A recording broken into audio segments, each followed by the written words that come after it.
Bom dia, bom dia, bom dia. Sejam todos muito bem-vindos ao nosso mais um evento aqui do Fórum Urbanidade. Estamos muito felizes de estar hospedando esse evento aqui hoje sobre transformações urbanas por meio do placemaking. Temos um convidado mais do que especial, nosso primeiro convidado internacional aqui no Fórum. Então, sejam bem-vindos. Muito obrigado por estarem aqui.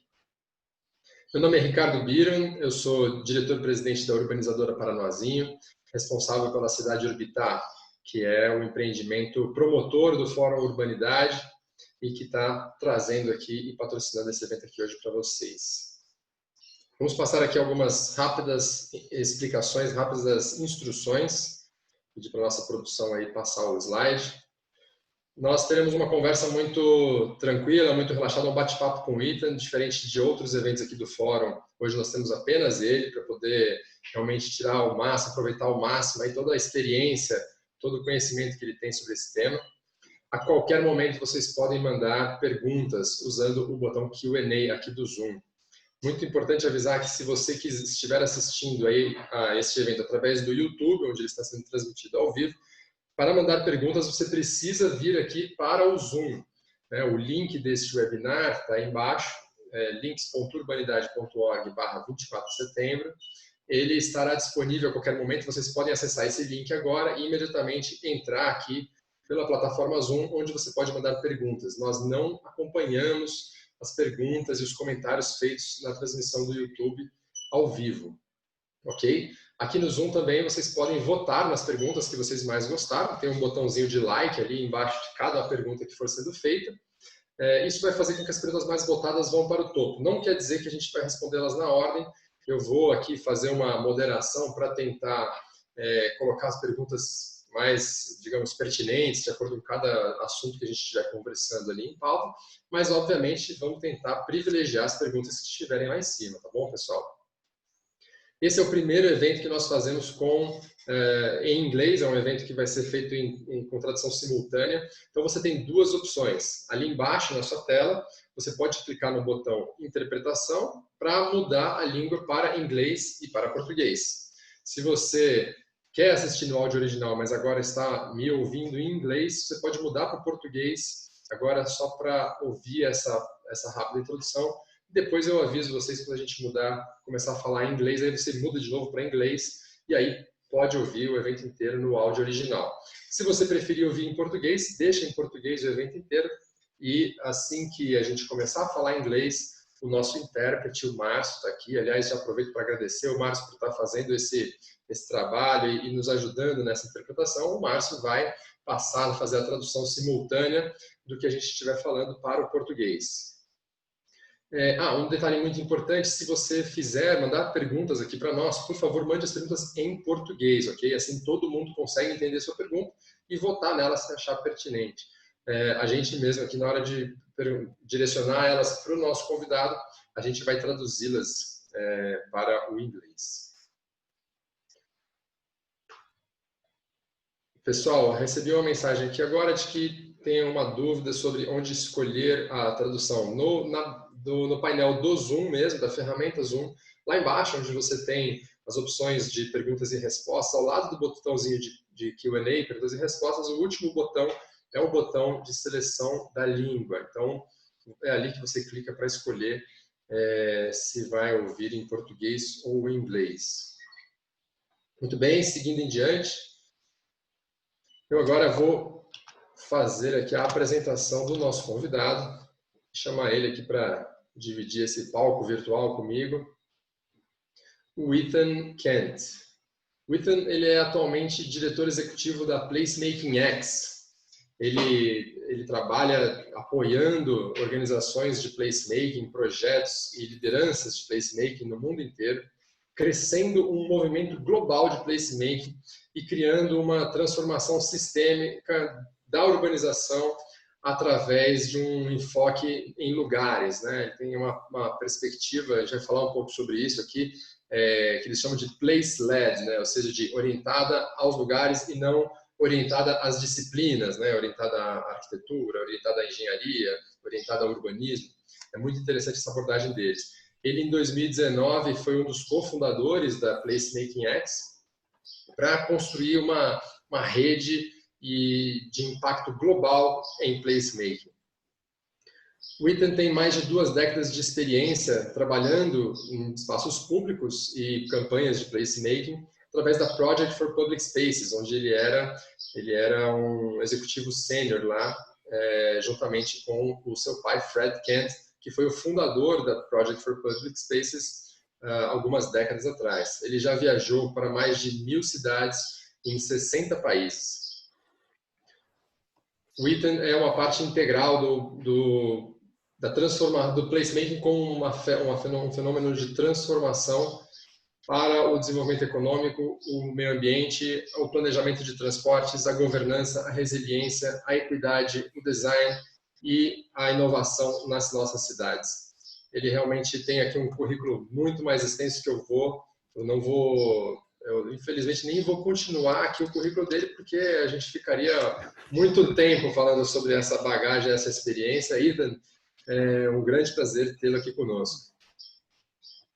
Pessoal, eu vou agora mudar para o inglês, vou começar a conversar com o Ethan em inglês, então, se vocês quiserem ouvir a nossa palestra, como eu já citei aqui, em português, por favor, mudem ali embaixo a opção para ouvir a tradução simultânea. Ethan, eu tenho que mudar também a minha língua aqui.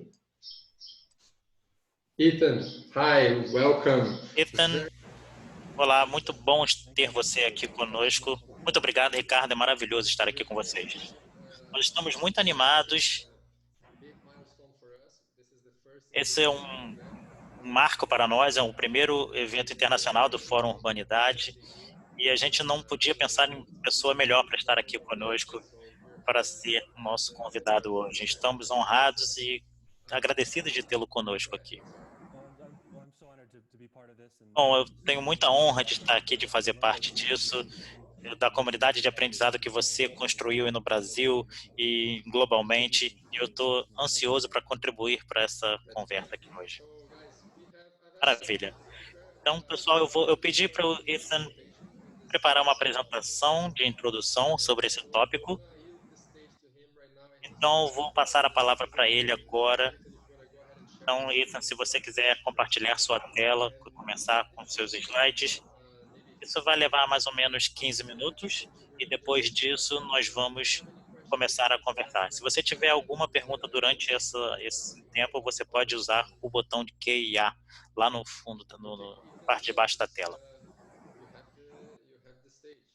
Então, a palavra é sua, Ethan. Muito obrigado, Ricardo. Muito obrigado a todos por organizar esse evento lindamente, com grande qualidade de gráficos que eu estou vendo aqui. Então, é legal fazer isso com esses eventos. E nosso papel aqui é conectar e aprender com os especialistas de placemaking em todo o mundo.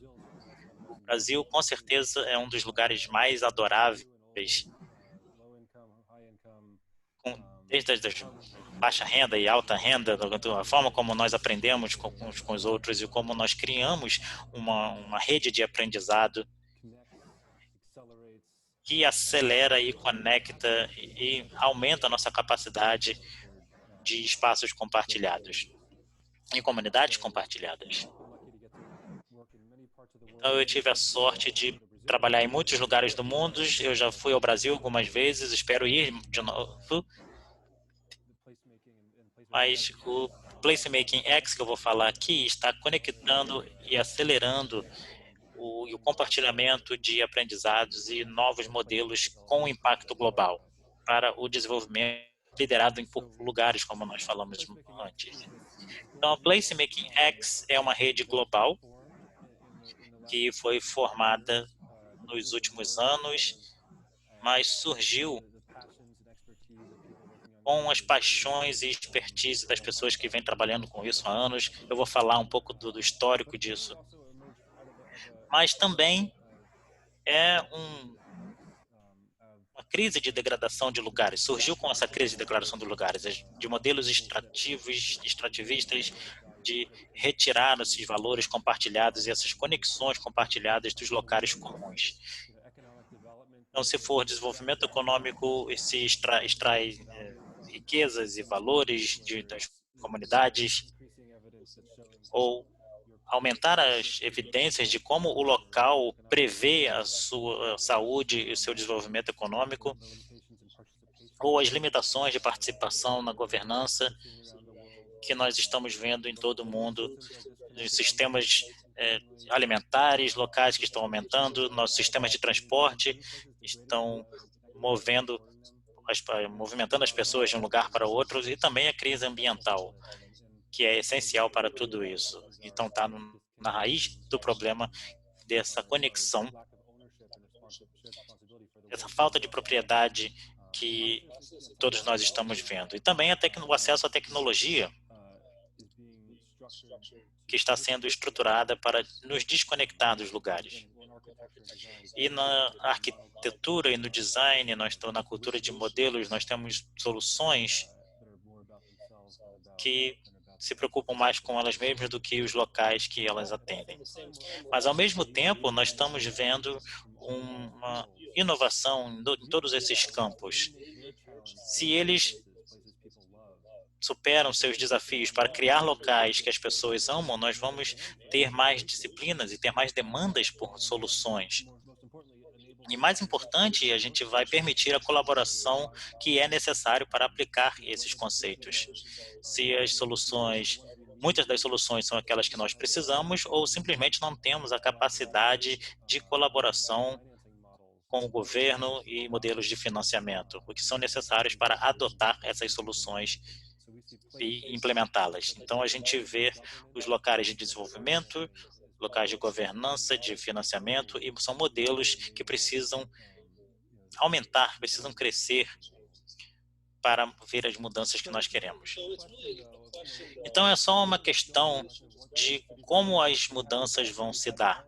Nós já engajamos algumas pessoas para imaginar as cidades que elas desejam no futuro. E se você entrar no Google e falar futuro das cidades, Future of Cities, muitas das cidades vão parecer assim, como essa foto. São sustentáveis, mais agressivas, mas esse é um estágio tardio do capitalismo, de uma cultura que se fala só de objetos e experiências com fricções e não permite a inovação. Só cria uma economia de cultura e de governança não é tão ambientalmente saudável. E quando você cria, você constrói isso, é exatamente isso aqui que você vê. Isso aqui é o centro de Jacarta, mas podia ser São Paulo ou qualquer outra cidade sul-americana que parece mais ou menos como essa aqui. Vocês veem muitos prédios de suas corporações que podem estar em qualquer lugar do mundo e você não se sente tão seguro andando entre esses prédios. Você pode pensar em quanta colaboração, quanto escrutínio e quanta ligação as pessoas podem ter trabalhando em locais assim. Então, se você liderar com design e desenvolvimento, você vai obter design e desenvolvimento. Com um bom design, você tem um bom desenvolvimento. A gente precisa ter um desafio um pouco mais profundo do que isso. Frank Gehry é um arquiteto que criou esse prédio que eu vi durante a minha viagem de lua de mel, e depois que eu tirei essa foto para ilustrar um movimento de placemaking que foi criado pelo meu pai, e ele disse que essas paredes brancas trazem uma inconsequência dos indivíduos para não intimidar as pessoas. Então, depois que eu tirei essa foto, eu fui roubaram minha câmera e eu falei para a polícia que as pessoas eram roubadas nesse local. Então, isso custaria muito menos tornar esse local mais seguro, mais divertido e mais convidativo, com a forma como o prédio se apresenta. Então, esse espaço público limita um pouco esse conforto e essa interação. E para criar essa segurança, esse conforto, não custa tanto assim. Se a gente liderar com as pessoas vão gostar dos locais. Então, as pessoas têm que ter propriedade do local que elas estão frequentando. Elas têm que se sentir que todo mundo é bem-vindo nesse local. Então, eles começam a contribuir com aquele local. Eles começam a criar aquele lugar. Não só sendo consumidores, mas co-criadores daquele lugar. Isso pode ser feito em qualquer cidade e a gente ajudou e defendeu a recriação de lugares na cidade de Nova York, aqui como Times Square, nessa foto, e eles não tinham essas cadeiras, então eles tinham que ir em algumas lojas de ferragem para comprar essas cadeiras por, sei lá, $45 e que levava só um mês, e eles não sabiam se deviam deixar ali ou podia ficar em outro lugar. Mas esse nível de informalidade que traz conforto e traz um debate se as pessoas devem se sentir propriedade desses locais, que eles não querem que carros passem por ali durante esse período. Então a gente vê uma evolução de desenvolvimento, de uma mudança de paradigma, voltado a projetos, que a gente vai criar coisas artificialmente, depois voltado a disciplinas, a gente vai pegar os especialistas, as pessoas mais cultas para dizer o que nós devemos fazer, depois uma coisa mais sensível a cada lugar, então alguns especialistas vão engajar a comunidade, responder àquela cultura, o ambiente, a história, e também alguns especialistas que vão analisar os dados e criar uma solução. E a gente precisa chegar em adotar a melhor dessa expertise que a gente chama de liderado a lugar, o place-led. Não só engajando a comunidade, mas empoderando e desafiando e facilitando suas ações. E mais importante é criando suas capacidades para elas terem responsabilidade de criar aquele local. Então o governo deve investir isso no nível local.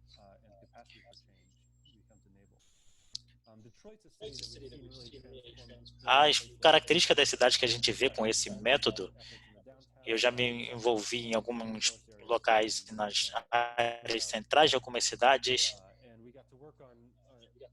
e a gente trabalhou em lugares mais simbólicos. Isso aqui é uma praia temporária no centro de uma cidade, num parque que nós fizemos. Claro que era uma interseção de um grande trânsito aqui, então a gente colocou as pessoas com nível de informalidade e conforto, e as pessoas começaram a sentar ali e sentir, mesmo se você sendo turista ou você sendo um residente, e as pessoas se sentiam não só bem-vindas, mas também sentiam que elas estavam moldando esses locais, elas tinham responsabilidade de co-criar esses locais. Então a gente não está só moldando os locais públicos, mas também a economia e a cultura desses locais. Então as pessoas conseguem contribuir a compartilhar os valores com essa cidade. E não é mais fácil de conviver, ainda é um desafio, mas tem esse... Eu acho que algumas cidades brasileiras você quer fazer parte, você quer contribuir para moldar essa cidade. Então você tem uma completude. Tem alguns aspectos de algumas cidades que são incompletos. Então, esses debates e essas discussões desafiadoras podem alavancar a transformação de locais para o bem, engajando essas pessoas. Quando tem alguma coisa negativa, alguma coisa problemática, a gente vê uma oportunidade de fazer isso. Saskia Sassen é um sociólogo da Universidade de Colômbia e ele disse que a cidade tem sido complexa, mas incompleta. E nessa mistura de complexidade e de incompletude está a possibilidade desses sem poder de fazer uma história, de fazer uma cultura, de fazer uma economia. Então a gente vê os locais como uma facilitação de empoderamento que está sendo deixada de lado. Então a Saskia Sassen também fala da necessidade de liderar uma agenda de espaços públicos que são incompletos, informais, e nós precisamos que os espaços sejam esse polo informal, e a gente precisa também que a governança seja aberta e para a economia também, para promover mais mobilidade e integração social e assim por diante. E como é que nós fazemos isso? Como é que nós aplicamos isso? Como é que nós fazemos isso acontecer? Uma ideia que meu pai desenvolveu no projeto de espaços públicos é o Power 10, é o poder de 10. É uma teoria que tem uma grande cidade tem mais ou menos 10 destinos e pode se transformar globalmente com essa percepção, focando nesses destinos e administrando e engajando as pessoas para moldar esses destinos. Como nós fazemos isso? É focar em 10 locais em cada destino e saber onde as pessoas fazem contato visual e depois, em cada local, precisa de pelo menos de 10 coisas. Então, a gente, antes de falar do design ou da forma e dos objetos, a gente pensa na utilização. O que a gente faz? Qual é a desculpa para gastar algum tempo ali naquele local? Diferentes populações querem estar ali e a gente quer que as pessoas voltem, para as pessoas se conectem com esse local. Essa é a mágica desse local. Então, a gente vê que os locais têm a finalidade e um significado para aquele espaço. Então, Nova York é um exemplo bom. Eu já passei muitos locais do mundo, mas nós temos alguns destinos aqui em Nova York que a gente olha globalmente, que foi transformado por meio desses destinos. Então, a gente deve aprender um pouco mais sobre o processo da transformação e da administração e da governança que são estruturadas para esse design, para que as outras empresas podem copiar, como no Highline e Bryant Park aqui.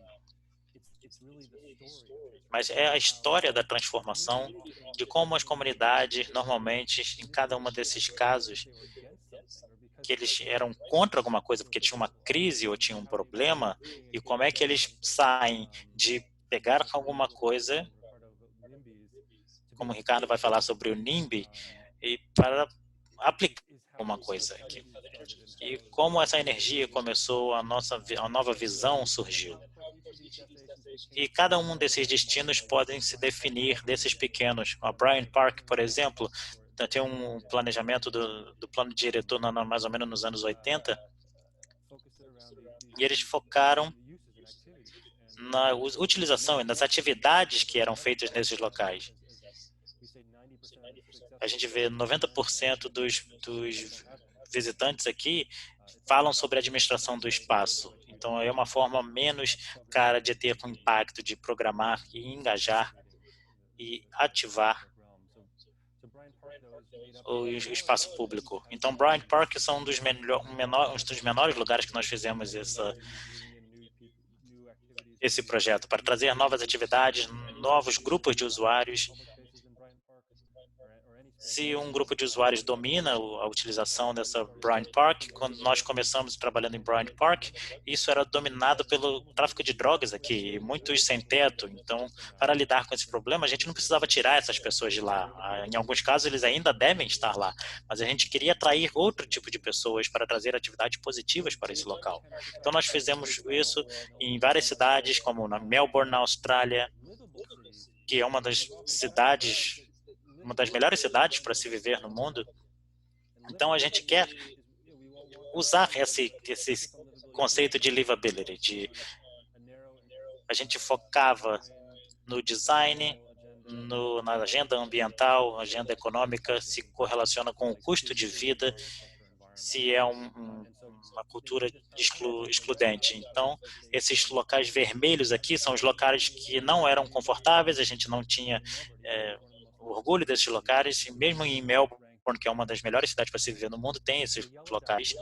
E os amarelos, os pontos amarelos, onde tinha mais atividade na cidade. Então, é um exercício simples que você pode fazer em qualquer contexto para descobrir onde as oportunidades estão para transformar a sua cidade e como a gente vai começar a envolver as pessoas para fazer isso. E isso exerce também o reflexo que as pessoas têm sobre a cidade onde elas moram. E abre a conversa de como as diferentes regiões demográficas e diferentes pessoas estão tendo experiências naquela cidade. Nós fizemos esse exercício numa favela do Rio, nós fizemos algum treinamento para o placemaking e foi bem revelador. Nas favelas tem o mesmo design, ou designs bem semelhantes, e diferentes experiências no mesmo local. Algumas comunidades que estão entre as favelas não se sentem seguras, mas se você colocar algumas atividades e alguns esforços aqui nas entradas das favelas, você pode mudar como as pessoas têm experiência e vão receber melhor e ter orgulho daquela comunidade. E algumas das ruas nas favelas são os melhores lugares para criar. É parecida com algumas ruas de Paris, que você coloca algumas atividades mais confortáveis, mais seguras. E nós desenvolvemos algumas formas bem semelhantes que locais considerados não seguros no mundo. Então, como as pessoas têm propriedade sobre aqueles locais, principalmente nas favelas. Então, as cidades em todo o mundo, em vários contextos, nós aprendemos com as pessoas que fazem placemaking para poder apoiar seus esforços. Aqui em Nairobi é uma das cidades que nós fizemos uma campanha de placemaking com semanas e debates, com ativações temporárias. Isso levou a mudanças temporárias que viraram mudanças permanentes. Então, a gente tinha algumas capacidades, alguns treinamentos, algumas qualificações para fazer essas mudanças permanentes ou permitir o gerenciamento e a administração dessa rede. Então, nós moldamos nossos espaços públicos e os espaços públicos nos moldam. E como é que nós moldamos, a forma como nós moldamos e como nós permitimos conectar e participar essa moldagem, que são um dos maiores desafios que nós temos para conectar diferentes culturas para preencher as vidas e criar essa capacidade de se amar, de se sentir seguro e se sentir virtualmente conectados. Então, a gente vê o placemaking como uma ferramenta prática, mas também é uma ferramenta para trazer significado e finalidade para a nossa vida. Algumas definições aqui que as pessoas já usaram, que a gente vê o processo de placemaking como um processo de debater o que é e quem pode fazer, se é inclusivo, ou a gente vê que é um processo colaborativo pelo qual nós podemos moldar nosso espaço público para maximizar o valor compartilhado. E também é um fortalecimento da conexão entre as pessoas e os locais onde elas compartilham. Tem um estudo do MIT sobre o placemaking, que o maior benefício de muitos processos de placemaking é o capital social que é criado com esses processos, e as conexões que são criadas e a capacidade que ela cria. Então, Placemaking X, vamos falar um pouco sobre isso, foi lançado em junho de 2019, é uma rede para acelerar o placemaking para o impacto global, mas nós somos o primeiro princípio do placemaking, que nós recentemente publicamos um livro que é os especialistas em comunidades diz que o principal é conectar essa comunidade de placemaking, onde as pessoas estão inovando em diferentes contextos em todo o mundo. A missão é ser uma rede global de líderes que juntos vão acelerar o placemaking como uma forma de criar locais saudáveis, e a nossa visão é fazer os espaços que nós moramos em locais que nós amamos, criar um mundo próspero, igualitário e sustentável. Um pouco sobre a linha do tempo aqui, é histórico, você já deve ter ouvido falar sobre Jane Jacobs, foi uma das mentoras do meu pai e desses projetos de espaços públicos. Meu pai conseguiu trabalhar com William White e Jane Jacobs no início dos anos 60 e eles fundaram um projeto para espaços públicos com algumas teorias do William White e da Jane Jacobs, onde eles usavam design centralizado para obter dados como as pessoas usam aqueles espaços públicos para aplicar os seus projetos. Mas nos anos 90 foi quando nós começamos a usar o termo placemaking. E se tornou mais juntar alguma expertise para fazer mudanças, não só os especialistas em espaços públicos.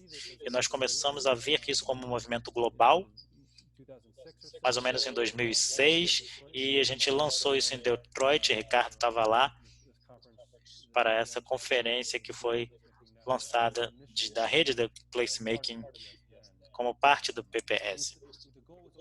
Mas a meta era sempre fazer uma auto-organização para que o movimento de placemaking comece a se auto-organizar. E um dos primeiros foi o Placemaking Brasil, que a gente fez um trabalho maravilhoso com outras redes onde nós podemos aprender uns com os outros. E nós lançamos o Placemaking X ano passado como uma organização separada que conecta todos os placemakers em todo o mundo. A gente lançou em Detroit, isso aqui é uma frase do meu pai, que todo mundo tem o direito de viver em um local bom. Mais importante, todo mundo tem o direito de contribuir a tornar esse local onde eles já moram bom, né? Não é só ser um local bom, é permitir que as pessoas apoiem, e isso é um desafio para todo mundo contribuir, para ser co-criadores desses espaços.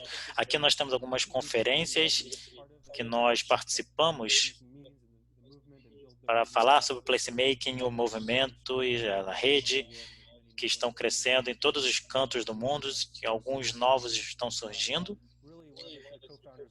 E um dos cofundadores desse movimento foi Cecília Martinez, que ela liderava o UN Habitat na América Latina, aqui no Rio, e ela estava criando um movimento global para moldar espaços em locais. E o UN Habitat, mais de 10 anos, já cria alguns projetos para espaços públicos, não só na América Latina, mas também aqui no Brasil. A gente quer garantir que a gente não está simplesmente melhorando os espaços públicos, a gente quer criar um local que possa liderar mudanças sistêmicas, que possa diminuir as desigualdades ou de retirar barreiras de governança e economias locais.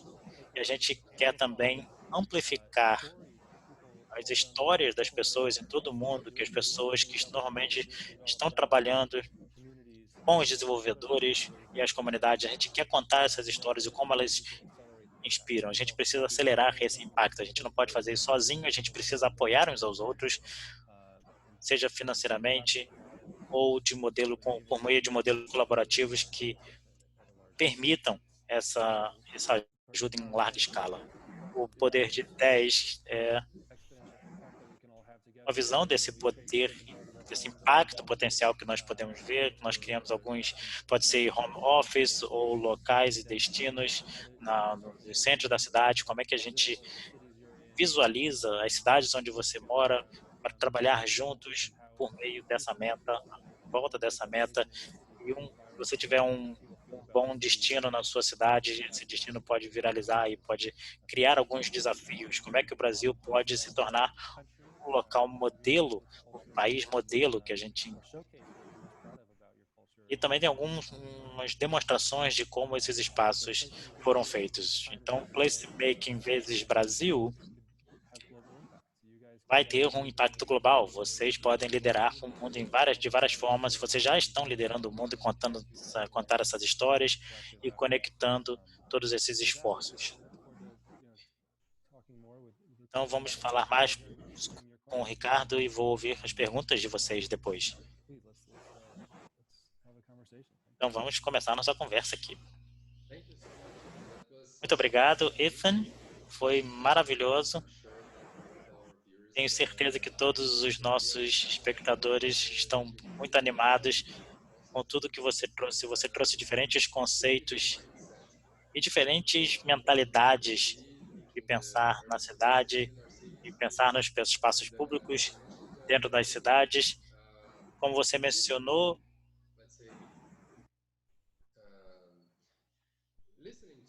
nós estamos ouvindo e aprendendo com o Ethan e seu pai e de muitas pessoas há muito tempo. E, obviamente, nós somos muito fãs e estamos muito animados de fazer o possível para ajudar esse movimento. Então, vamos começar nossa conversa aqui. Você falou sobre alguns pontos muito interessantes aqui. Eu vou convidar nossos espectadores que estão nos ouvindo agora no Zoom para colocar suas perguntas Eu acredito que as opções para votar nas perguntas também já está aberta, já está habilitada, então você pode votar nas perguntas que você prefere. E também gostaria de dizer que nossos espectadores no YouTube, que nós não vamos poder ouvir o chat ou a pergunta de vocês online, que está ao vivo agora. Se você quiser fazer a sua pergunta, você pode entrar no Zoom e clicar no botão QIA lá embaixo, ou no link .urbanidade barra 2409, ou 24SET. E você pode entrar no Zoom enquanto nós estamos ao vivo aqui, para fazer suas perguntas. Ethan, deixa eu voltar um pouco aqui nos tópicos que você mencionou. Você mencionou no futuro das cidades.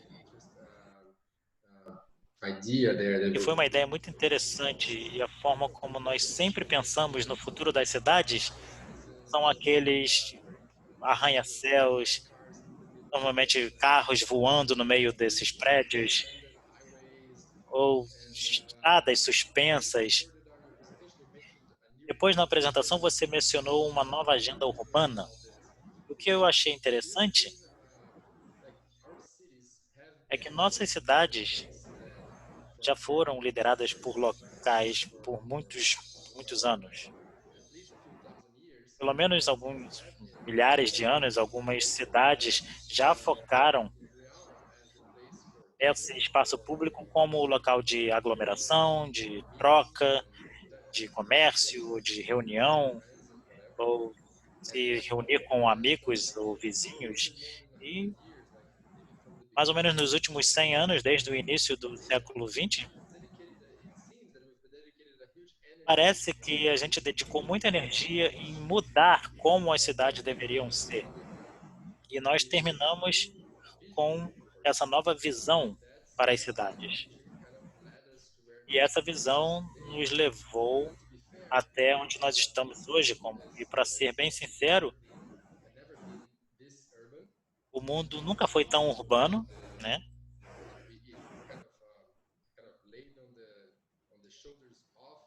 E isso ficou nos ombros do problema de urbanização do século XXI e todas as consequências dessa urbanização.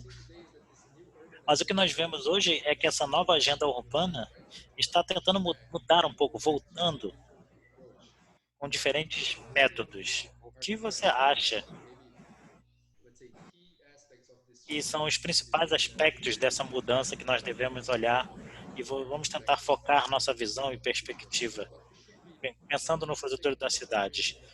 O que a gente não deve levar em consideração? O que nós devemos focar? Eu acho que é muito importante entender que a trajetória aqui, que nós temos que aprender com os erros do passado e também aprender o que as pessoas fizeram de certo no último milênio. Informalmente, as pessoas criaram locais em algumas cidades que tiveram mais sucessos, onde as pessoas colaboraram mais com os espaços. Você tem ruas principais ou praças. Então, esses são os locais que as pessoas gostam, onde elas se comportam melhor e contribuem mais. Então, é difícil entender como a gente esqueceu, como a gente se afastou disso. Houve algumas teorias da Revolução Industrial, ou modernização, o modernismo, e no meio do último século tem algumas teorias sobre eficiência ou algum senso anti-humano. E a gente estava tratando todo mundo como igual, como objetos que vão para simplesmente criar novas economias. E as novas cidades refletiam isso. E a gente separou diferentes funções das cidades por meio de zoneamento. A gente também separou as cidades em diferentes papéis e disciplinas. Com essas disciplinas, a gente, por causa desses locais públicos e as pessoas que deviam ser servidas daquele local. Tudo isso é válido, mas a gente estava precisando estava se preocupando simplesmente com o trânsito, e a gente não estava pensando em criar um prédio eficiente. e foi proximamente concebido. Então, a gente tem que ser mais sensível com essas oportunidades para moldar essas cidades novamente. E houve uma trajetória com o UN Habitat nos anos 70, e as primeiras conferências estavam focando em moradias, unidades de moradias, em blocos de construção de a crise de moradia, que era totalmente incompreensível, mas e focava também nos zoneamentos de blocos de construção, e isso virou de cabeça para baixo nos espaços públicos. Então, a gente estava numa conferência em Buenos Aires falando como nós devemos moldar os espaços públicos para levar à prosperidade. Então, a gente entendeu como a gente deveria ver a vida da cidade, desde as calçadas, desde os blocos de construções e prédios, etc. Essa mudança do método de disciplina para o método de locais, o que você já viu no mundo? As nossas cidades estão sendo permitidas a mudar, porque na nossa experiência aqui no Brasil, enquanto você estava falando, eu estava pensando aqui, como desenvolvedores de imóveis, a gente tem que contratar um engenheiro de tráfego para falar sobre o trânsito ali, para saber como isso vai impactar o acesso. Depois a gente tem que contratar um arquiteto para fazer o projeto do prédio, para a infraestrutura, até mesmo para a infraestrutura, você tem diferentes firmas e diferentes pessoas criando diferentes aspectos da infraestrutura. Você tem uma pessoa desenhando as cidades, uma pessoa projetando uma faz a parte de esgoto, outra faz a parte do asfalto. Então, todas essas disciplinas são muito segregadas. De forma como você faz o licenciamento, como você aprova, todas elas são segregadas. As diferentes cidades foram programadas para fazer essa mudança de mindset. Então, parece uma mudança cultural muito grande. É uma mudança cultural, mas também é um senso comum de que é uma forma mais energizar essa força de trabalho. A gente está criando locais bons, então a gente escolhe os engenheiros, ou consultores, ou desenvolvedores, e eles aumentam seus níveis, quando eles têm essa meta compartilhada, eles se tornam resolvedores de problemas. Então, obviamente, a gente esqueceu de como de participar criativamente, e a gente foi treinado para pensar no trânsito, né? Então, no tráfego, para saber quais são os problemas que isso pode trazer.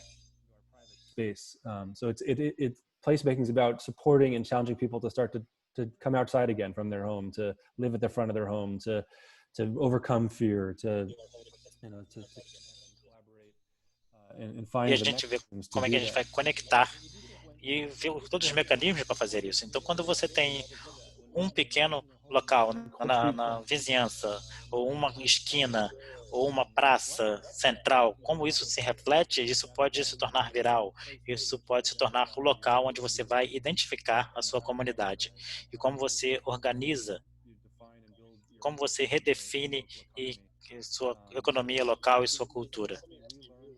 Então, a gente tem que aprender fazendo, mas não copiando, e você pode mostrar os melhores destinos com os Bryant Parks em todo mundo, ou as histórias de transformação que precisam ser aprendidas. A gente pode replicar isso e participar ativamente nesse processo. Não é só o que os disciplinadores querem ouvir, eles querem ouvir mais sobre a solução. A gente tem que ver os diferentes tipos de ciclovias, diferentes estilos de prédio. Mas a gente tem que desenhar melhor essas soluções, que é saber quais são as demandas da população, para ter a capacidade financeira para criar valores compartilhados, para criar esses espaços públicos. Muito interessante essa ideia de valor privado ou valor compartilhado. que totalmente estão correlacionados. Esses valores compartilhados sobem e parece que aquele local é bom local para se viver. Então, o valor privado também tende a crescer. As a, let's say, a more desirable asset. And then, but you mentioned in the beginning that Você mencionou no início que essa intenção de alguns desses movimentos de zoneamento de cidades segregadas, na sua visão, se eu entendi corretamente, essa intenção de preservar o valor privado sempre existiu, mas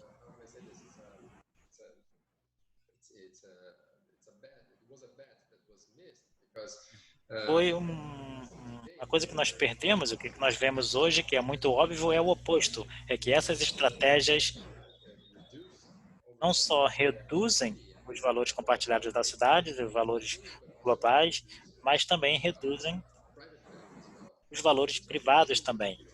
Então, agora nós temos uma oportunidade incrível de ter um método colaborativo onde todos os envolvidos, é uma situação onde todos ganham, na verdade. Deixa eu reformular isso. Tem alguma oposição a esse método? Tem alguém que é contra esse movimento? Parece um senso comum.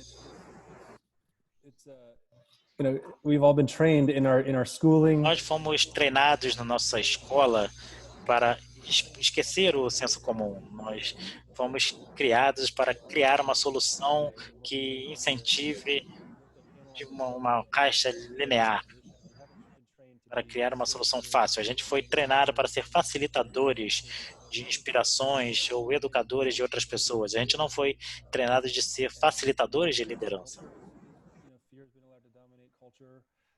E é uma cultura dominante que é a privatização do nosso mundo, que está movendo para uma experiência de consumo. Então, até as melhores soluções, até a cultura de consumo, de compras, de consumismo para transformar um mundo mais sustentável, mas é também consumir soluções progressivas. A gente acha que a gente está endereçando, simplesmente se a gente votar, se a gente comprar produtos mais sustentáveis ou fazer compras no comércio local. Isso não é suficiente. A gente tem que criar um mundo que funcione. E uma única forma de fazer isso não é com culpa ou pressão de regulamentação. A gente tem que fazer porque é divertido e criar esses ambientes onde todos ganham, como você falou. Então, a gente tem que criar um gráfico que mostre como os locais que têm valor compartilhado estão mais fortes e o valor privado volta para esses locais. Então, é um ciclo virtuoso, onde as empresas competem, as empresas participam e contribuem. Então, é a única forma que nós vamos tornar essa ideia mais viral para criar esses padrões culturais para permitir que essa vida continue ali. Agora é um vírus que está nos sugando, está sugando nossa capacidade e nossa conectividade e nossa sustentabilidade. Eu acho que eu também me incluo nessa, todo mundo adora falar sobre essas coisas, mas tem sempre a pergunta. Tem uma pergunta da nossa plateia aqui, a Amanda Waniak, muito obrigado pela sua pergunta. Ela está perguntando, ela foi bem votada aqui. Quais são as principais estratégias para aumentar a população, até mesmo no desenho desses locais? Eu acho que a grande ponto de interrogação aqui, como é que nós vamos fazer isso na prática? Como nós vamos fazer isso em um processo bem estabelecido? A maior parte do placemaking é bem simples. É simplesmente colocar um banco na porta da sua casa, sentar na varanda e colocar uma cadeira móvel na frente da sua loja. A gente viu isso em Nova York e estavam lutando por décadas para que os restaurantes colocassem cadeiras na parte da calçada e colocar alguns estacionamentos ali. Isso foi maravilhoso. E Nova York nunca foi tão amigável, tão simpática, tão sociável. Então, a gente permitiu que as empresas pudessem moldar esses espaços públicos de uma forma responsável. E a gente tem que liberar as pessoas para fazer isso, porque as pessoas não puderam fazer isso livremente com o placemaking, mas a gente precisa fazer as perguntas certas. A maioria dos planejamentos é exaustivo, é maçante e não engaja as pessoas em zoneamento, em design, e como quão alto deve ser um prédio ou algo desse gênero. As pessoas têm muito tempo e dinheiro e não têm muito tempo nem dinheiro para participar, então, de forma igualitária. Então, o placemaking é dar às pessoas várias formas de contribuir. Eles têm que perguntar o que você gostaria de contribuir, como você acha que deveria ser esse espaço público, em qualquer escala. O que você gosta, o que você evita, o que você tende a gostar, quais são as 5 coisas que você faz nesse local que mantém você voltando aqui. A gente também tem um place game, que as pessoas veem que são especialistas de como funcionam e como se organizam com outras pessoas nesse espaço. Então, a gente tem que criar ideias de curto prazo para facilitar essa conversa, para criar a visão de pequenos locais e comunidades. Então, a gente tenta descobrir como essas ferramentas se juntam e se disponibilizam em muitos locais onde a gente torna digital. Uma visão mais a longo prazo é em qualquer lugar as pessoas possam se conectar por meio de aplicativos, talvez, e organizarem e se conectar com pessoas em outros locais do mundo com desafios semelhantes e obstáculos semelhantes para poder aprender com as histórias de sucesso. Então, o Placemaking X quer apoiar essa rede para saber de soluções em outras partes do mundo que possam ser aplicáveis aos nossos locais. Nós temos um website também que é Lecker Quicker Cheaper, onde tem soluções simples e baratas que possam ser feitas em algumas ideias. Tem algumas ideias que estão sendo inspiradas. Isso liga à próxima pergunta aqui. E sobre os oficiais, os funcionários públicos? Tem uma pergunta do José Maria Pacheco Júnior aqui. José Mário, desculpa. Obrigado, Mário. Como você acha, como você vê que o poder público, os governos locais, as prefeituras, como é que elas podem fomentar? Quais seriam as melhores práticas para apoiar e promover? Eu vou adicionar um comentário aqui. Um grande desafio, antes de tudo, garantir que eles acreditem e convidem a comunidade para a criação das soluções. Eu acho que seria uma experiência bem rentável. Acho que seria válida para a discussão, porque normalmente o que nós vemos aqui no Brasil é que nós temos esses modelos de audiência pública, que não são na legislação, mas também o poder público e as cidades convidam a participação do público para criar essa audiência pública. Mas é uma forma muito ineficiente de simplesmente colocar um selo, falando, ok, a comunidade está apoiando isso. Mas normalmente não é uma experiência muito interessante para aqueles que participam.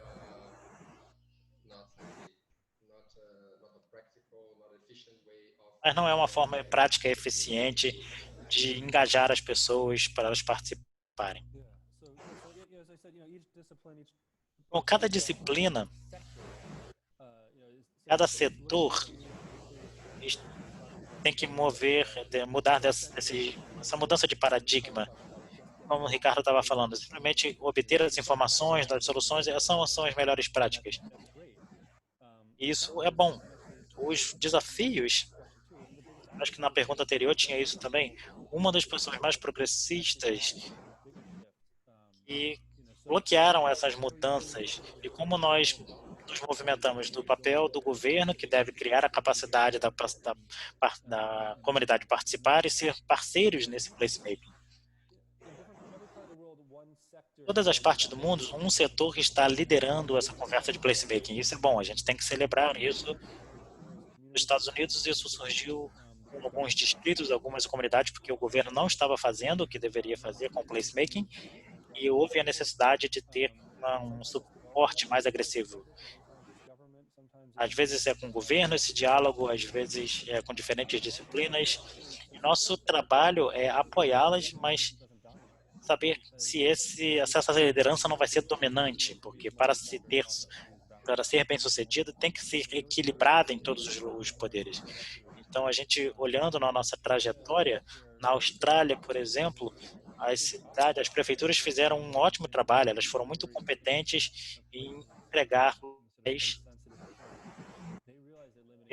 essa abordagem. Então, eles tinham que desenvolver algum poder para as comunidades. Então, os modelos desses governos que estavam surgindo ali, um dos mais relevantes isso aconteceu onde os governos eram mais fracos, não eram tão competentes, porque nesses locais as comunidades se juntam mais facilmente, se engajam mais facilmente. E elas formam essas comunidades, essas habilidades do placemaking mais facilmente. E muitas vezes as pessoas acham que é uma parte caótica, ou isso é visto como caótico ou desestruturado, e a reação é totalmente estruturar aquele projeto. So that's where cities were really destroyed when we did urban renewal in the U.S. and and took out neighborhoods that were some of the most vibrant, the best quality urbanism, the best. E nos Estados Unidos algumas vizinhanças também tinham algum capital econômico e algum capital social. E a gente precisa aprender. Aí no Brasil, por exemplo, em algumas favelas são muito boas, algumas são problemáticas, ou todas com formas coloniais portuguesas que têm algumas limitações. E uma nova cultura que está criando no Brasil, como é que você cria alguns locais que possam preservar essas novas culturas?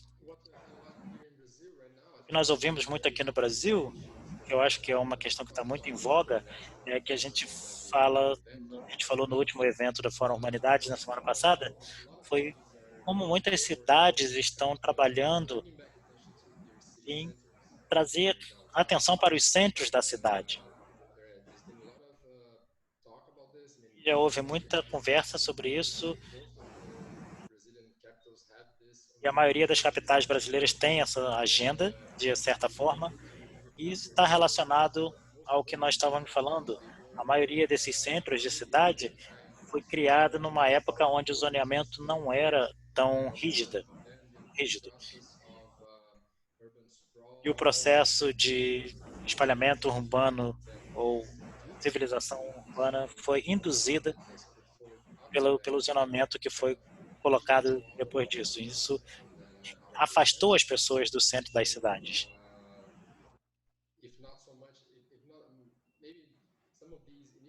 Talvez algumas dessas iniciativas não foram rotuladas como esforços de placemaking, mas, em essência, elas estão promovendo as vidas das cidades de volta para o centro. Então, muitas coisas que nós estamos falando aqui, um dos nossos espectadores aqui, Jorge Rocha Maia, acho que eu acertei aqui, Jorge Rochheimer, ele fala que no Largo da Batata, não sei se você conhece esse local em São Paulo, é uma praça aberta.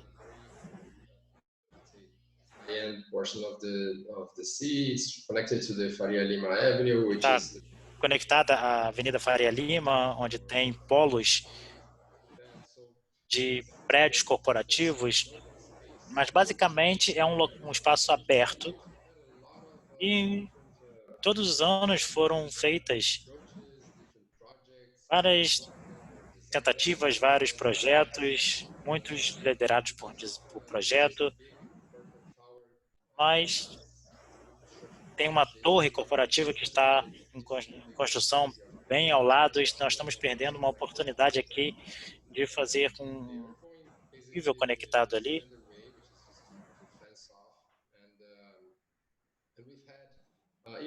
Nós tivemos alguns projetos para aquela área, mas nenhum deles avançou muito. Eu acho que eu concordo com o George, porque isso nos dá uma sensação de frustração. Quem deve estar engajado, envolvido? Quem devem ser os participantes? Quem deveria liderar essa mudança? Como você acha que a gente pode juntar essas pessoas? E eu vou ligar com outra pergunta aqui, de Mirella Glassman. Ela está perguntando como moderar essas interações, como moderar esses eventos de participação, de uma forma que isso não se torne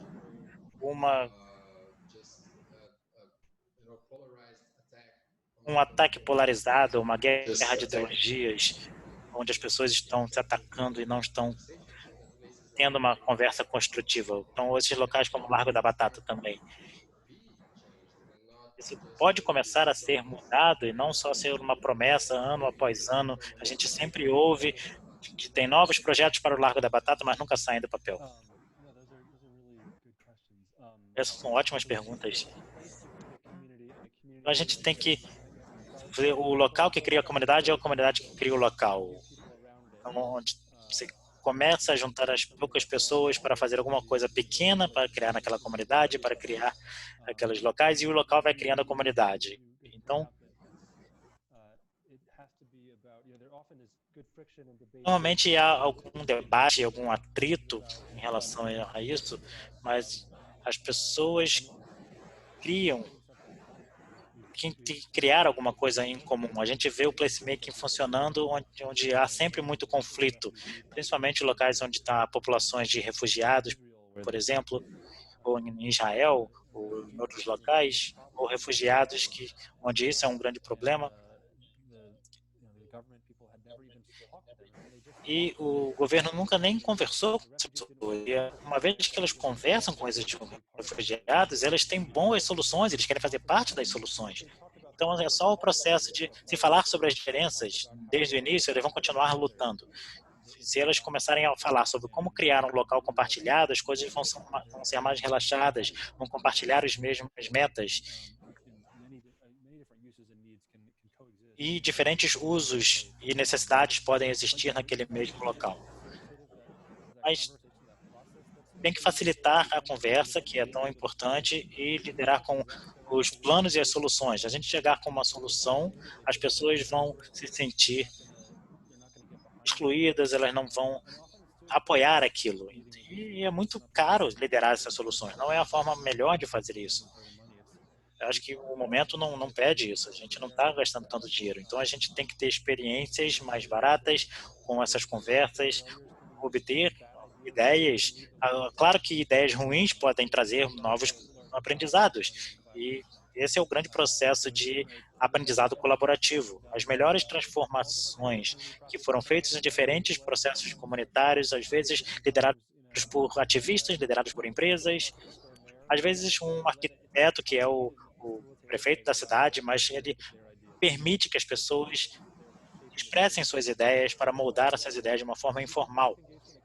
Pode ser por meio de participação pública, pode ser simplesmente chegar no seu espaço público e mover uma cadeira do lugar ou dar um pouquinho o mapa. É a propriedade que as pessoas têm que ter daquele local.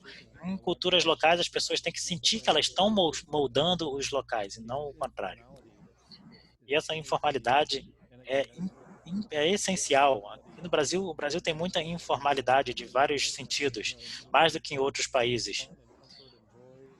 É confortável e você expressa as suas opiniões, e como você apoia os projetos, como você demonstra isso para a população.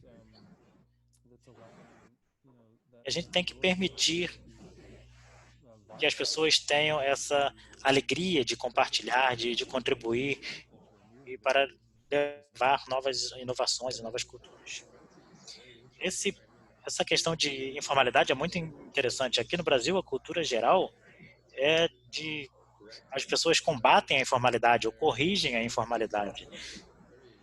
Isso volta a um tópico recorrente aqui nos nossos eventos, é essa visão das cidades em si, informais ou informais. Até que ponto essa divisão não é mais uma linha imaginária?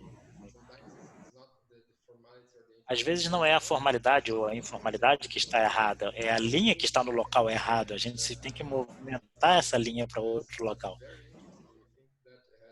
Então, isso é muito interessante.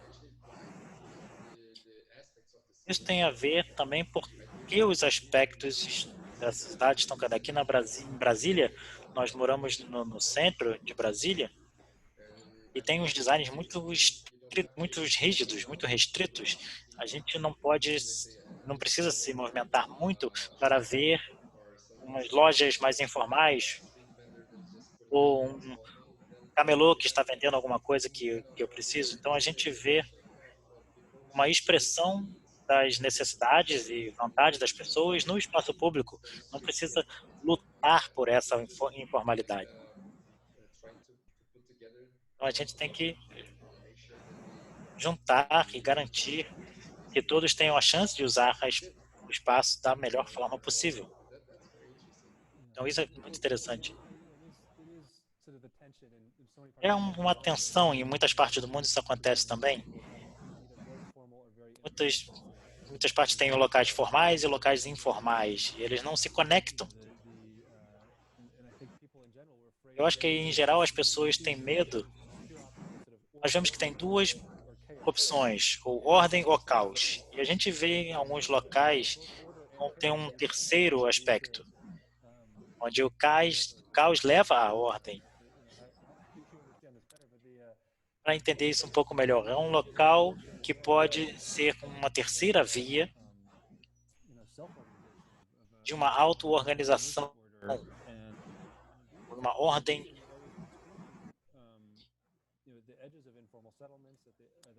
E algumas partes de assentamentos mais informais, onde você adiciona alguns papéis ali, como no Times Square, por exemplo. A gente colocou alguns assentos na rua e isso foi tão transformador para aquelas pessoas que se tornou um local informal. Isso trouxe alguns benefícios. E na Suécia, por exemplo, a cultura é muito formal, os prédios são muito formais e desesperadamente, se você criar alguns espaços ali, alguma coisa informal, é incrível como as pessoas se transformam ali e como se estão mais relaxadas. Mas não é simplesmente ser contra o caos ou contra a informalidade ou contra. A gente quer criar locais onde as pessoas se sentam confortáveis. Eu gostei do fato que você tem que encontrar essas ideias. É interessante isso. Aqui nós temos. Normalmente nós usamos uma analogia quando nós falamos de espaços públicos. Nós falamos como nós usamos uma composição de hardware e software. Você precisa ter um hardware. É muito importante que você tenha ruas que sejam projetadas de uma forma que façam sentido. Você precisa ter espaços públicos que sejam projetados para atrair as pessoas e tal. Como você mencionou, num prédio em Bilbao, que é um hardware diferente, uma ferramenta diferente de ser corrigido. Você não vai corrigir isso com software. Então, você tem o software e a camada do software que é a governança urbana. E a gente tem dá muito pouca atenção a isso. A gente pensa que se você tiver o projeto correto, tudo vai ser perfeito. E os arquitetos vão fazer aquelas renderizações em 3D, colocando as pessoas ali na maquete, e não ocorre dessa forma, não ocorre assim necessariamente. O software é a parte menos custosa, mas é a parte mais divertida, que isso pode levar a um hardware melhor, onde a comunidade pode colocar processos, pode contribuir de uma forma mais ágil. que permite a criatividade e as melhores soluções. Mas muitos dos espaços públicos nós recomendamos algumas soluções ou casas mais fáceis ou mais baratas, mas às vezes os espaços perdem muito quando se tornam formalizados. Então, algumas vezes elas são bem melhores como locais informais. Você mencionou alguns camelôs também. Os camelôs são bons exemplos de pessoas que estão lá, são totalmente contra ou totalmente a favor da mudança dos espaços públicos. Então, a gente tem que colocá-los no contexto de como é que eles podem criar locais que possam apoiar esses camelôs, que possam agregar valor a esses camelôs, como criar uma probabilidade melhor deles terem sucesso, para fazer seus negócios ali. Mas os camelôs podem ser os melhores exemplos para ativar aquele local. Então, ouvir esses camelôs pode ser importante. Mas você deu um exemplo perfeito ali. Se a gente não olhar dessa forma, não vai ser um espaço habitável e eles não vão apoiar nenhuma mudança nesse local. E se a gente afastar essas pessoas, não vai haver oportunidade das pessoas aprenderem, ou das pessoas com pouco acesso a capital, de participar na moldagem dessa cidade. Vamos esclarecer aqui, quando a gente fala de privatização, você não está necessariamente falando de propriedade formal, a gente está falando de quem tem uso. Nós temos aqui, por exemplo, um traficante que privatizou uma praça. Então, essa é a pessoa que tem a propriedade informal daquele local. Então, você está mencionando os locais que você convida as pessoas. Eu não sei se foi você ou seu pai que me disse, que falou uma vez, que um bom espaço público é um local onde você vai ficar sozinho, não um lugar onde você vai ficar sozinho com outras pessoas, é onde você vai ficar junto com outras pessoas. E eu achei essa frase muito certa e muito interessante. Eu não posso pegar o crédito por essa citação, talvez tenha sido meu pai.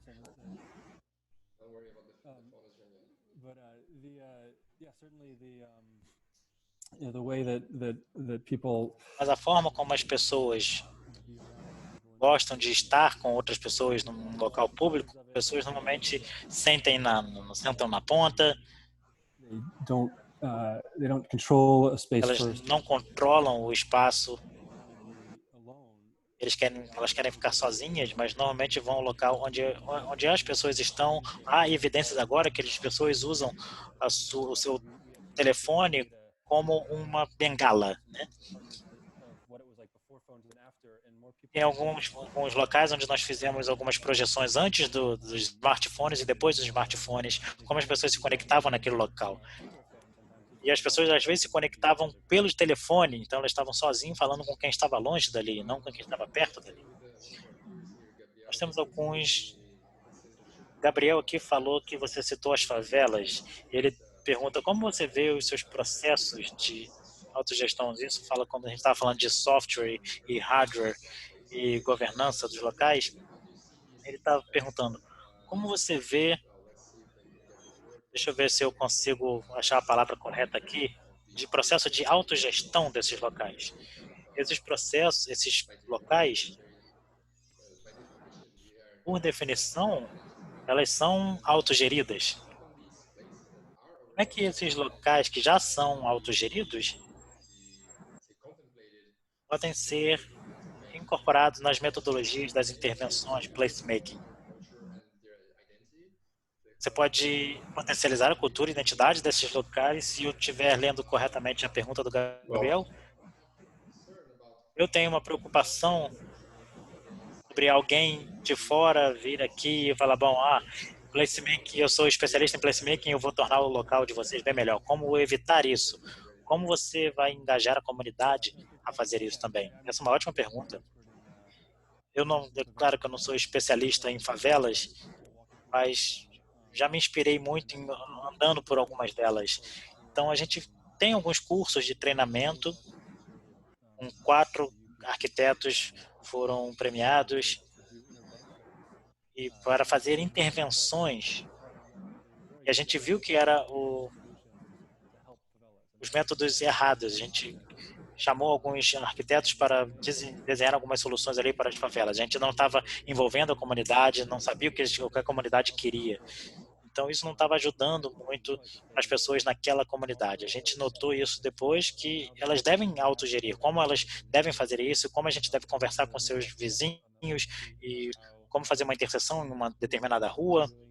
Em muitos casos, eles estão fazendo, esses locais ali têm algumas finalidades, são os locais onde eles vão simplesmente ficar sentados. Tem uma loja numa esquina que vendem objetos que permitem que as pessoas possam conversar, tem um local coletivo ali. Então, como aquilo se torna um local mais seguro, mais uma vigilância, ou a falta dessa vigilância, que pode ser um problema. Então, são pequenas coisas que a gente pode simplesmente criar uma sombra em algum lugar, ou simplesmente colocar uma cadeira em algum lugar, pequenas coisas que podem ser feitas que a gente não tem ideia se a gente não morar ali. Então, as pessoas que têm uma conexão com aquele local têm ideias bem melhores. Então, todos esses esforços, com todos os assentamentos que a gente vê em espaços públicos, assim como as favelas, as pessoas falam sempre sobre unidade de moradia, criar um local seguro para as moradias. Mas pode ser simplesmente um local de conexão social. As pessoas estão começando a notar que os valores compartilhados e os locais compartilhados são as principais finalidades do placemaking para fazer essa autogestão dos locais. Então, a governança é a fronteira entre a placemaking e esse aprendizado. Como a gente vai facilitar essas estruturas. As disciplinas e os ambientes têm normalmente algumas janelas que bloqueiam essas ideias de surgirem. Então, falando sobre a questão de privatização que você mencionou antes, quando você lidera uma solução, você tenta colocar tudo verde, você ou colocar uma atividade econômica aqui, colocar casas aqui. Então, isso é efeito da privatização, tem só um foco, uma finalidade. E você impede que esse poder de 10 permitam um espaço mais vivo, mais fácil de se viver. Então, essa autogestão, gestão governamental, a gente precisa colocar no foco, a gente precisa treinar as pessoas a fazer isso. Os departamentos e governos devem respeitar essa autogestão, essa autogovernança. Mas essas são as lentes que nós devemos olhar para muitas comunidades e muitos projetos. Bom, nós estamos chegando perto da parte final aqui da nossa conversa. Eu quero dizer de novo que todo mundo que está enviando as perguntas, nós não vamos ter tempo de ler todas elas, infelizmente. Mas o que vem em seguida? Qual é o futuro do placemaking? Como é que você vê? Para onde estamos indo? Eu sei que basicamente você é uma das partes mais importantes nesse movimento global hoje em dia. Você já esteve com mais de 1000 cidades na sua carreira e continua incentivando essa agenda em juntar as comunidades, juntar as pessoas, fazer esse método voltado para os locais. Mas que pensamento que você tem a partir de hoje? O que você diria seria a meta para o placemaking, o movimento global de placemaking a partir de agora? Bom, certamente tem um tempo bem frágil para as pessoas pensarem, para todos nós, na verdade, pensarem nisso, mas não sou eu ou qualquer outra pessoa. Nós temos que criar essas redes antifrágeis, onde nós conectamos e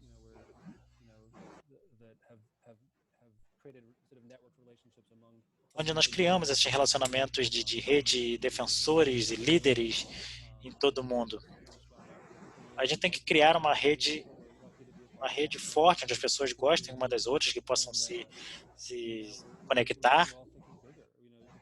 E a gente tem que pensar grande, a gente tem que ver o que pode ser feito em curto prazo, quais são os casos de sucesso, quais são os locais onde o placemaking tem o apoio do governo, quais são as mudanças sistêmicas que nós podemos fazer, não só colocar coisas na rua, por exemplo. Então, é algo onde as mudanças de estruturas governamentais devem apoiar, onde mais pessoas sejam envolvidas, engajadas. A gente tem o desafio de ser mais crítico com as disciplinas, mas temos que ter impactos maiores e trabalhar com diferentes disciplinas e setores. A iniciativa privada pode atuar também. Em muitas conferências do UN Habitat a gente falou disso, sobre o uso da terra e criar modelos que sejam replicáveis em outros locais e alguns desenvolvedores que possam liderar com locais onde isso pode ser viável e pode ser rentável. Então, onde os projetos podem aprender uns com os outros em São Paulo, em Brasília, a gente precisa apoiar esses projetos para descobrir como elas vão se desenvolver para a gente criar modelos que possam ser replicados em outras partes do mundo. Alguns tópicos são interessantes agora, como as pessoas estão usando as ruas, e a gente está tentando desenvolver uma agenda de como o placemaking pode recuperar e reinventar as cidades. A Satya Saskin tem uma ideia que as cidades podem ser mais acessíveis e mais informais. A gente precisa chegar numa área que tenha mais inclusividade e mais criatividade econômica e mais reinvenção de espaços públicos para apoiar esses movimentos de mobilidade e mudanças estruturais.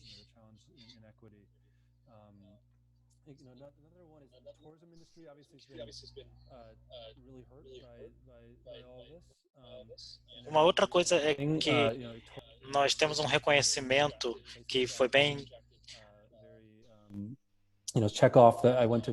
que distrai muito. Você pode tirar uma foto no Instagram e verificar aquela cidade.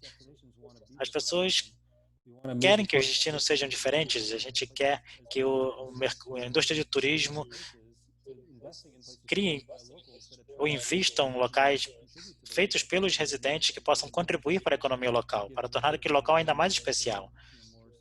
Isso dá aos residentes uma experiência mais satisfatória, que elas estão co-criando aquele local, eles estão gastando dinheiro, agregando valor àquele local. Então, a gente quer gastar dinheiro no placemaking.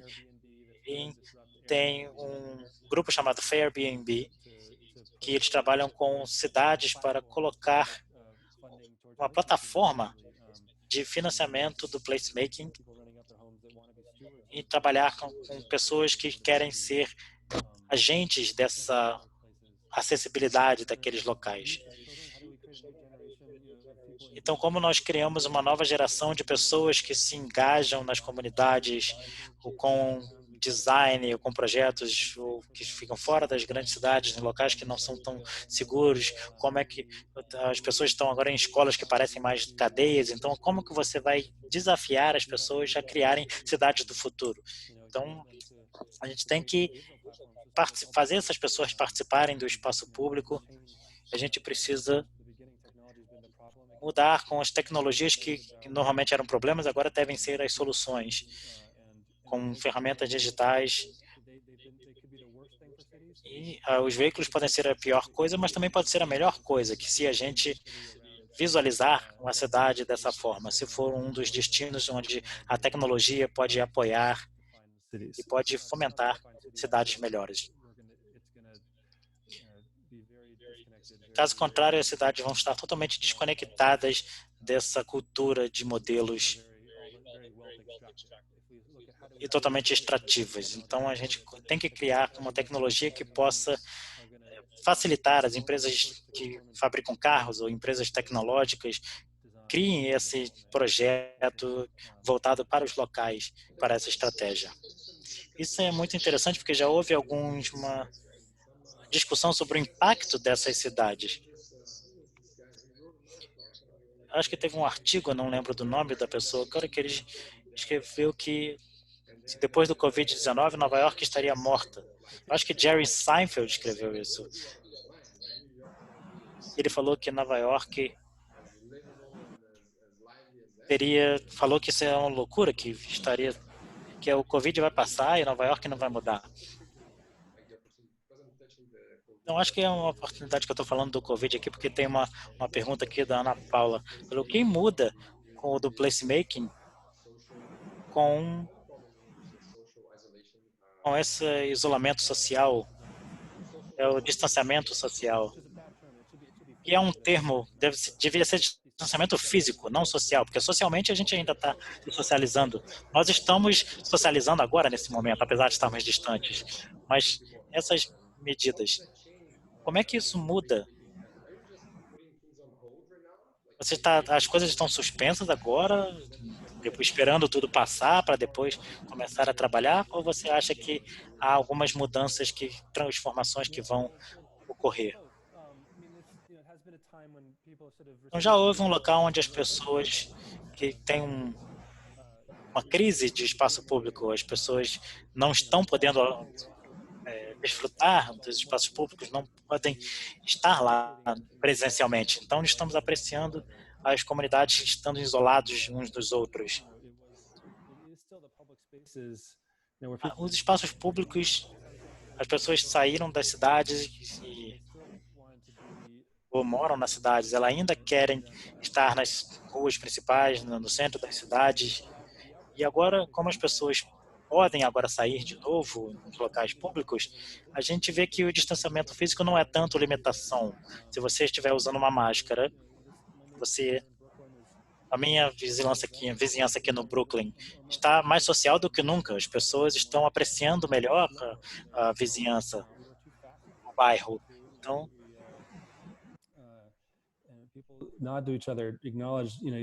as pessoas reconhecem uns com os outros, sabem que uns estão melhores que os outros. A gente tem um bairro onde a gente possa caminhar, a gente possa ver a existência das outras pessoas. A gente quer estar presente, a gente quer estar junto com outras pessoas na vida real. Foi muito legal estar globalmente conectado, mas isso traz lembranças de onde a gente pode, acho que no futuro a gente vai poder de novo ter essas conversas presencialmente, mas isso não foi tanto uma limitação. Então a gente é uma época de reinvenção dos espaços públicos.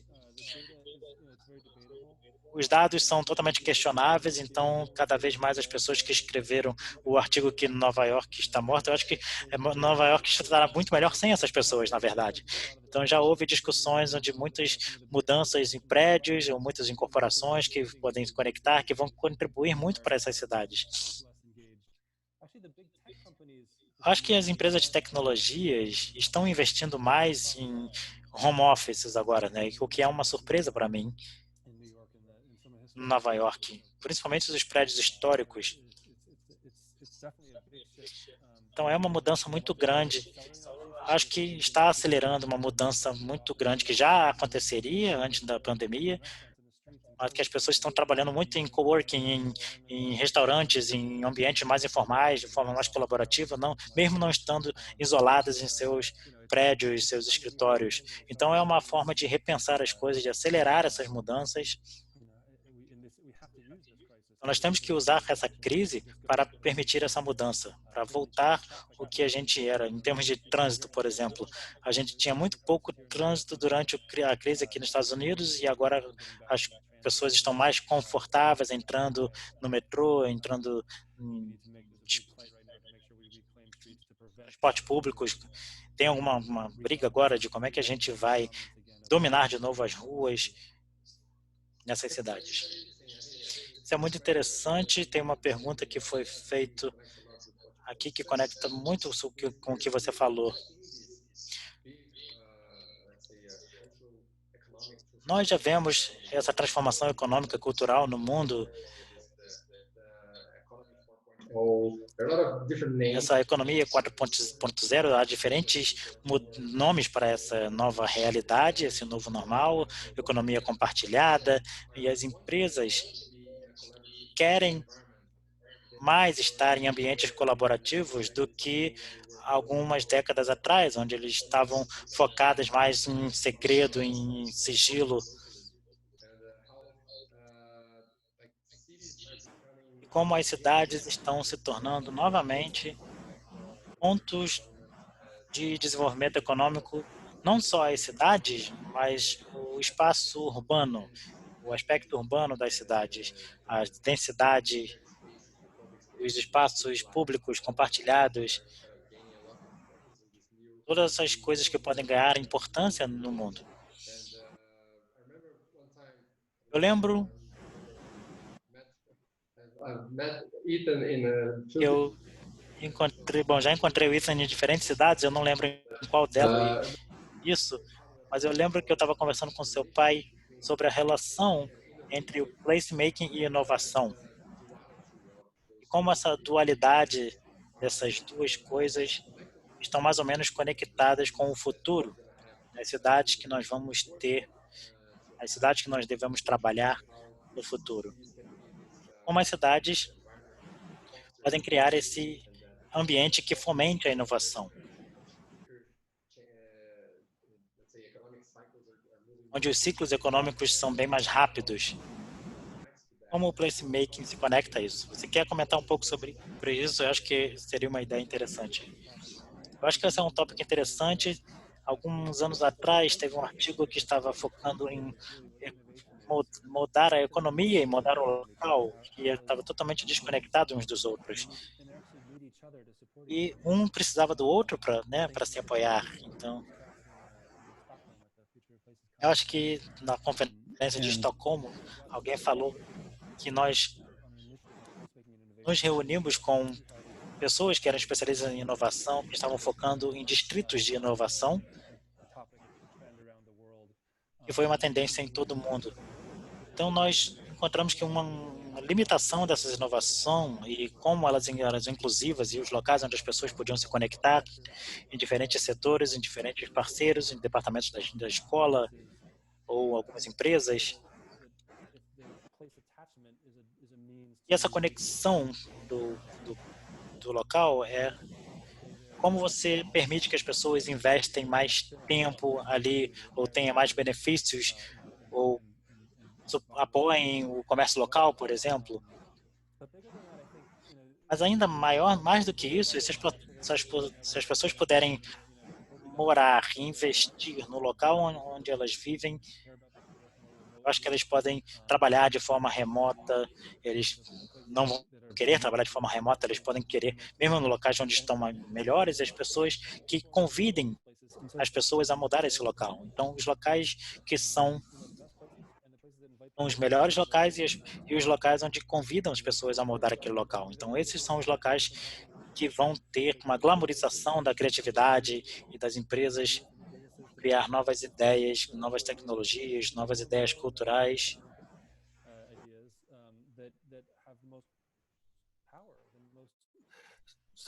Esses locais têm mais poder, não só poder econômico, e para melhor ou para pior, mas vai haver uma glamorização do foco nos locais que são mais convidativos, que são mais amados. Há locais exclusivos ou excludentes, são mais caros, não são convidativos, são mais rígidos, não dá para mudar. Você não pode abrir um negócio ali, você não pode se misturar com as mudanças que estão acontecendo ali. Então, são locais mais incompletos. Eu acho que são as cidades mais antigas, que têm uns problemas parecidos, que podem ser adaptadas. Falamos sobre áreas rurais também. E acho que a escala dos distritos e dos bairros, das ruas principais, that scale. So smaller cities, but all cities of all sizes. Podem criar cidades de diferentes tamanhos, quais são a escala desses distritos, onde há mais colaboração. So how do we govern? How do we create those place-led financing mechanisms that enable? Criamos esses mecanismos de financiamento, como a gente captura esses valores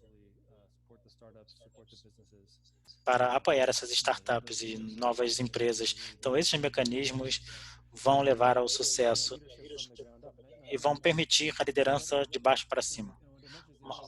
Outra coisa que você mencionou é que a gente se foca tanto em governança global, em líderes nacionais e como eles estão sugando toda a nossa energia, como eles são problemáticos em todo o mundo agora.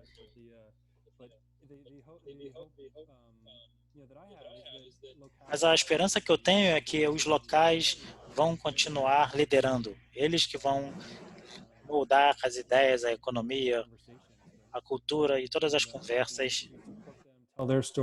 E nós apoiarmos a contar suas histórias de uma forma mais positiva para criar modelos de democracia. E é aí que está o poder, onde as mudanças ocorrem.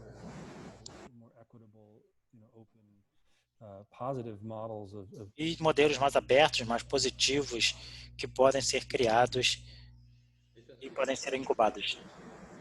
Então, eu não posso concordar mais com o que você falou. Tem um debate bem polarizado. Isso está acontecendo também aqui no Brasil, como nos Estados Unidos. Então, essa discussão polarizada de diferentes ideias, diferentes visões de mundo, talvez a gente deveria estar falando sobre não ser tão importante assim. A gente deveria ter comunidades locais com mais relevância, mais governança na nossa vida. Mais ainda do que o governo federal. Eu acredito muito nisso. Eu acho que o futuro é o local, o futuro é urbano, mais sobre cidades e menos sobre espaços. Eu não quero ir tão longe nessa discussão aqui. Vou manter o mesmo nível aqui. Deixa eu voltar às perguntas aqui. Tem muitas perguntas. A conversa está muito interessante, mas deixa eu ver as perguntas aqui. Quem teve a oportunidade de fazer suas perguntas aqui. Tem o Paulo Gonçalves aqui que está perguntando, voltando às perguntas mais práticas, qual é o erro mais comum na sua experiência feito pelos planejadores urbanos, desenvolvedores e o governo nesses espaços públicos e no desenvolvimento futuro? Bom, para essa pergunta, tem uma citação que é muito interessante do Ian Gell, que ele diz que nós medimos o que nós nos importamos. Ele usou como exemplo, ele usou muitos exemplos, mas ele usou o exemplo de como Times Square deveria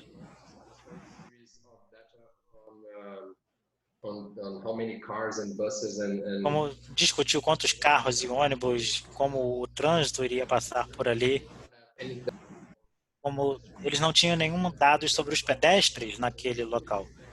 Então, eles estavam medindo simplesmente o que eles estavam interessados. E um outro exemplo é que você mencionou também o UN Habitat.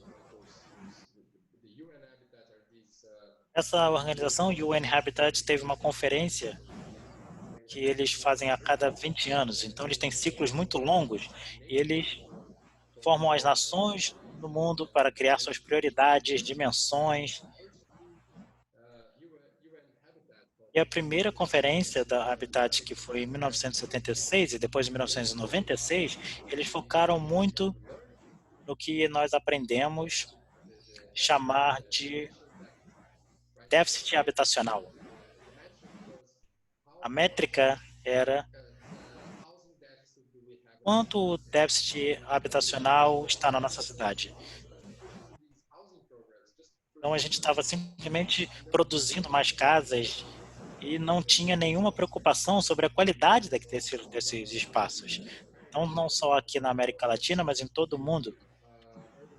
A gente viu esses programas de espalhamento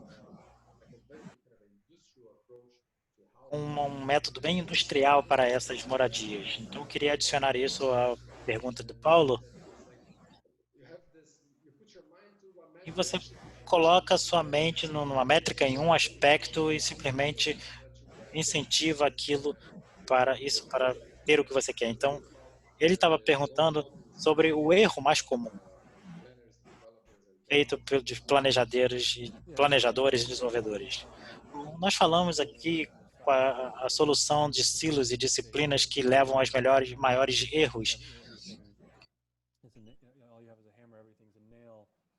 Então, onde as pessoas acham que tem um martelo e tudo é um prego. Então, mesmo as soluções mais progressistas, ou você faz uma coisa mais verde, ou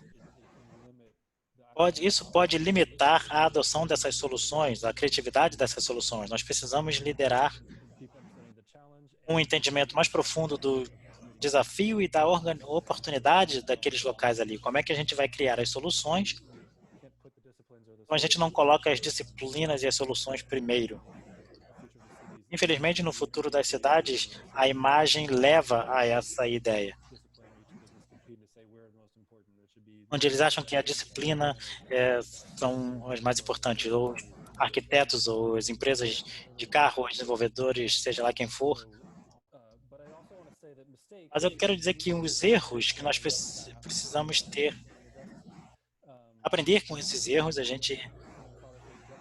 uma coisa que meus pais fazem, que a gente tem que errar para acertar depois. Então, na cultura a gente coleta muitos desses erros, a gente tenta fazer esse aprendizado. Se a gente tiver uma transferência ruim, a gente vê como uma oportunidade. Se alguém estiver chateado com a nossa ideia, isso pode ser uma boa fomentação de novas conversas. Então, a gente tem que tentar algumas coisas, criar essa cultura de aprendizado. Mais do que os erros, a gente tem que pensar na cultura de aprendizado.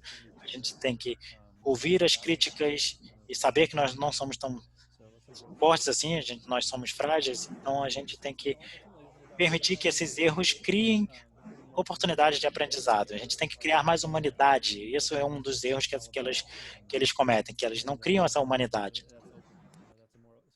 Nós temos que estar mais abertos, nós temos que ter cultura aberta nesse processo de moldar nossas cidades. Eu acho que o maior erro é as pessoas não estarem abertas a essa fragilidade.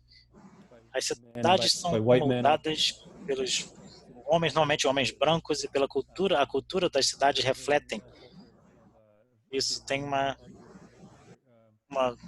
cultura de você estar sempre certo nessa sua discussão, para você defender uma visão, e essa não é a cultura, essa é uma cultura muito excludente. Então a gente precisa feminizar isso, feminizar as cidades de várias formas. Concordo plenamente. Nós fizemos um evento sobre isso, de como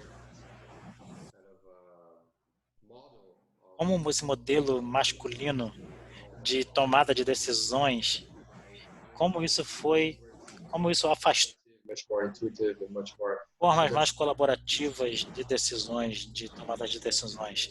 Não vou entrar aqui em discussão de gênero, lógico, mas tem algumas características femininas na economia que trazem essas questões bem mais fáceis. Então,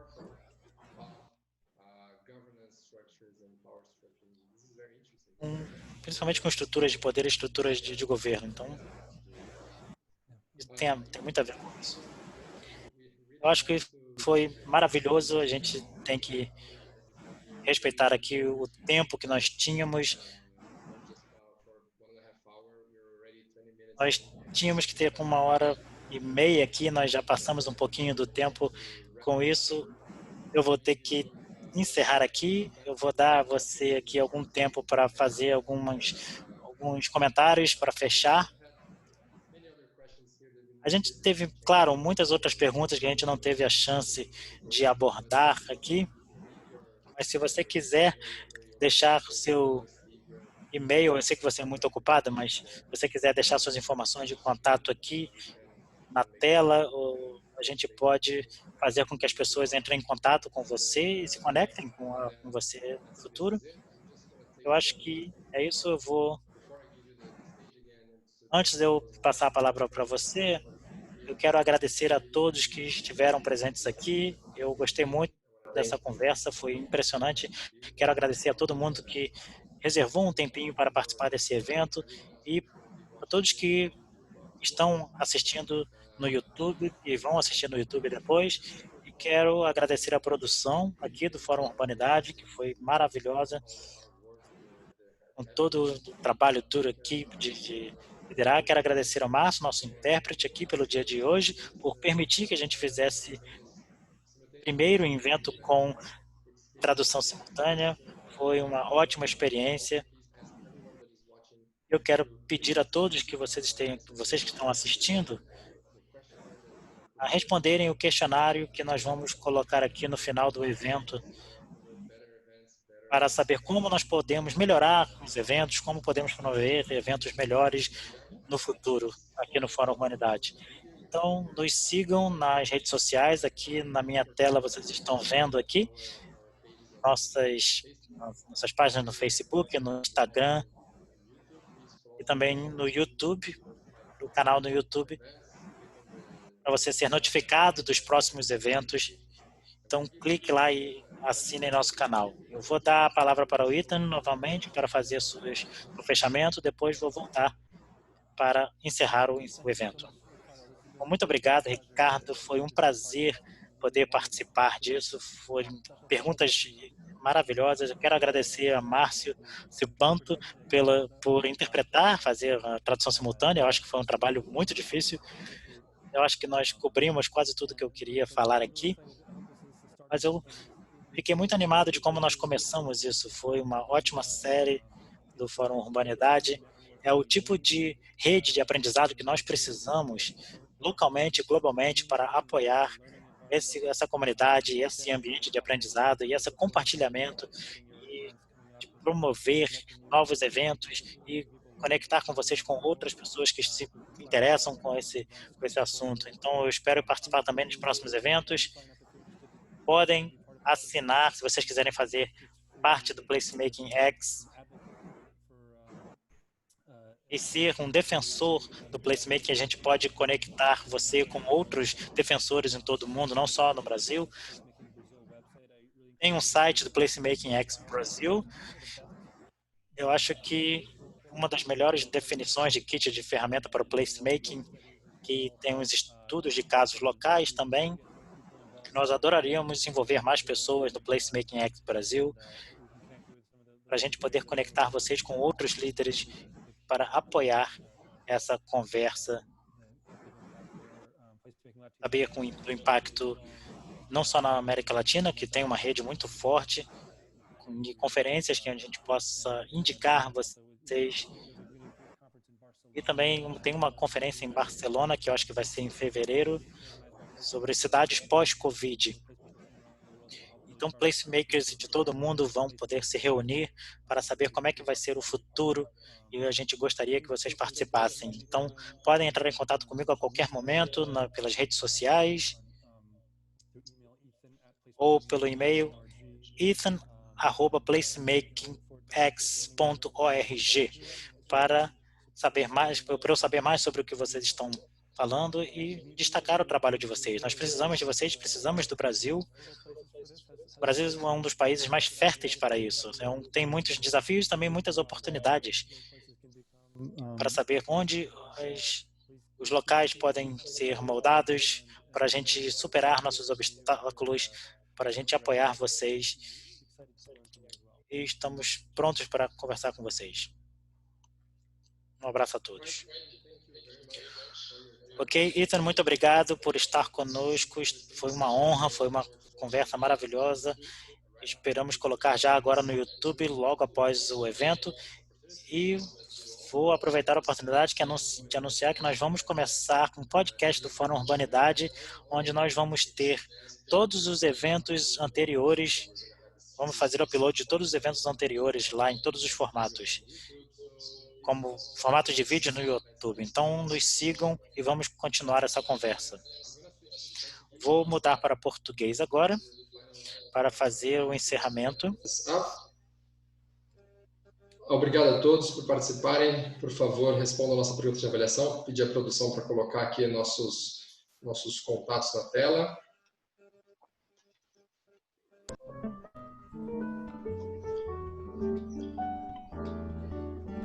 Por favor, sigam a gente aí nas redes sociais, nos acompanhem e até a próxima.